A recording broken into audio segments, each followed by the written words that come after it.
रूसी क्रांति और सोवियत संघ का वैश्विक प्रभाव। बोल्शेविकों ने जिस तरह सत्ता पर कब्जा किया था और जिस तरह उन्होंने शासन चलाया उसके बारे में यूरोप की समाजवादी पार्टियां बहुत सहमत नहीं थीं।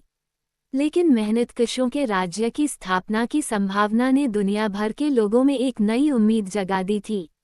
बहुत सारे देशों में कम्युनिस्ट पार्टियों का गठन किया गया, जैसे इंग्लैंड में communist party of great Britain की स्थापना की गई।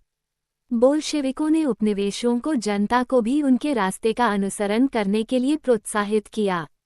सोवियत संघ के अलावा भी बहुत सारे देशों के प्रतिनिधियों ने conference of the people of the east 1920 और बोल्शेविकों द्वारा बनाए गए कॉमिंटन बोल्शेविक समर्थक समाजवादी पार्टियों का अंतर्राष्ट्रीय महासंघ में हिस्सा लिया था।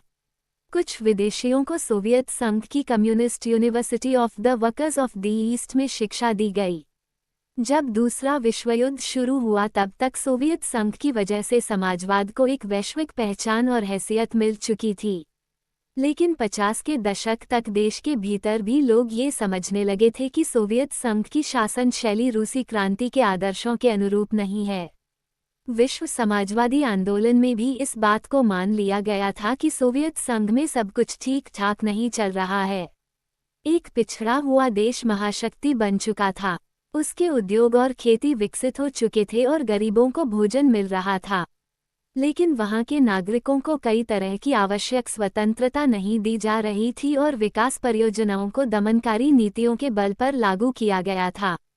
20वीं सदी के अंत तक एक समाजवादी देश के रूप में अंतर्राष्ट्रीय स्तर पर सोवियत संघ की प्रतिष्ठा काफी कम रह गई थी, हालांकि वहां के लोग अभी भी समाजवाद के आदर्शों का सम्मान करते